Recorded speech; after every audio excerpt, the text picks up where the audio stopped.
Сыр. Польза и вред. У каждого из нас есть свое собственное мнение в отношении сыра. Для кого-то этот продукт деликатес, а кто-то не представляет без него ежедневного рациона. Большинство из нас считает сыр полезным, но так ли однозначно влияние данного продукта на организм человека? Разбираясь в положительных и отрицательных качествах сыра, нужно сначала понять, из чего состоит этот продукт. Что такое сыр? Сыр – молочный продукт питания. Получается сыр в результате процесса свертывания молока с последующей переработкой получившегося молочного сгустка. Молоко для приготовления сыра может быть самым разным: и коровьим, и козьим, и овечьим. Известно больше 700 сортов сыра. Разнообразие сыров обусловлено технологией их приготовления. Так сыр может быть твердым, мягким, рассольным или плавленным, переработанным. Переработанный сыр производят из обычного сыра с использованием особых солей, плавителей. Температура плавления сыра обычно не превышает 80 градусов. О популярности сыров.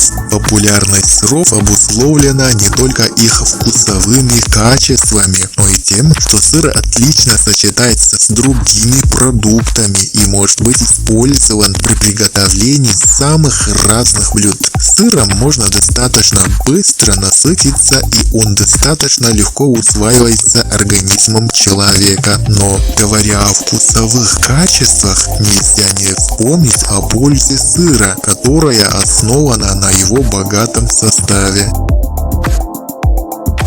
Однако нельзя забывать о том, что этот продукт очень калорийный и содержит в зависимости от вида от 206 до 400 кал в 100 граммах сыра. Разнообразие сыров. Каждый может выбрать сыр себе по вкусу. В основном сыры подразделяются на два вида. Это твердый и мягкий сыр. Твердый сыр, в свою очередь, может быть крупным или мелким. Виды сыра легко различить на вид даже неискушенному покупателю, так как крупный твердый сыр имеет большие дырки в своей массе. Соответственно, мелкие сыры с маленькими дырочками – эти сыры типа костромского, чехонского или голландского. Мягкие сыры говорят сами за себя.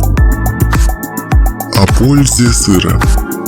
Полезно знать, что твердые сыры могут служить профилактикой кариеса, и вообще употребляемые в небольших количествах они способствуют здоровью всего организма, успокаивая, помогая бороться со стрессами, нормализуя давление крови и сон. Однако твердые мелкие сыры больше подойдут для утреннего приема пищи. Мягкий сыр, как возбудитель аппетита, лучше всего есть перед обедом или ужином как закуску. Он благотворно сказывается на состоянии органа зрения, улучшает внешний вид кожи, участвует в процессе обмена веществ. Считается, что чем жирнее сыр, тем более ярко выражены его вкусовые качества. Богатый минеральный состав сыра делает этот продукт полезным при некоторых заболеваниях. К примеру, сыр показан к употреблению людям со слабой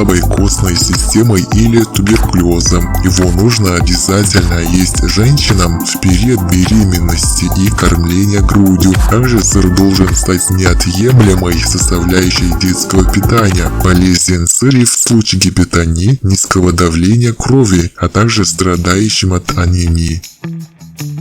Мягкие сорта сыра способны возбуждать аппетит. Питательные, вкусные, жирные, твердые сыры, крупные не полезны детям до 1,5. А ароматные мелкие сыры, произведенные в России, лучше исключить из детского питания, пока ребенку не исполнится 2 лет. В случае детского питания выбор следует сделать в пользу нежирных, неострых, твердых сыров, так как плавленые или сыры с плесенью не подходят для питания детей. Считается, что богатый кальцием сыр, хорошо усваивающийся организмом, очень важен в рационе пожилых людей. Однако оказывается, что столь ценный продукт может нести организму не только пользу, но и вред. Лучше всего есть Сыр в сочетании с фруктами или овощами, а также с зеленью. Часто сыр подают как закуску к винам. Чтобы пользу сыра не превратить во вред, его нужно есть в умеренных количествах.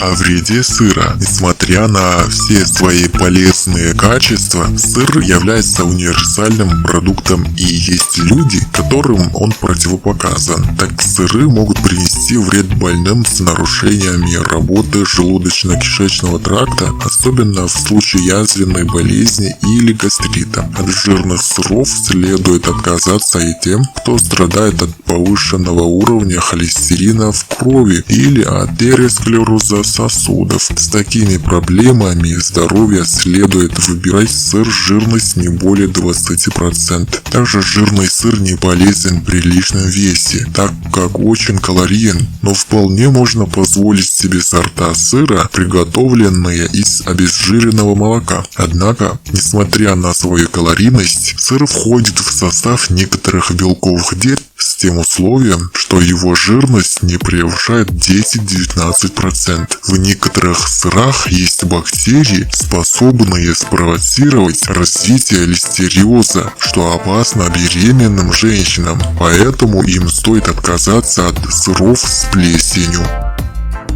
Более того, сыры содержат в себе такую кислоту, как триптофан, которая в случае чрезмерной любви к сыру может стать причиной мигрений, нарушений сна и спровоцировать повышение кровяного давления. Важно учитывать и то, что сыр продукт достаточно соленый, значит, с осторожностью сыр следует употреблять и при гипертонии. Самый полезный сыр. Самым полезным сыром можно смело назвать творог. Обладая всеми полезными качествами сыра, творог не только является прекрасным источником белка, но и содержит минимальное количество жира. Аминокислоты творога способствуют здоровью печени. Витамины группы В полезны для сердца, мозга и сосудов. Творог благотворно влияет на обмен веществ в организме. А благодаря своей низкой калорийности творог разрешен даже при соблюдении некоторых диет и разгрузочных дней. Не менее важна, особенно для женщин, калорийность этого продукта, которая в зависимости от жирности творога варьируется от 45 до 230 кал. Безусловное преимущество творога и в том, что он с легкостью может быть приготовлен в домашних условиях. В пользу этого продукта говорит и тот факт, что он используется одним из первых в качестве прикормка грудных детей. В случае умеренного употребления любого сыра, не противопоказанного лично вам, этот продукт принесет организму только пользу.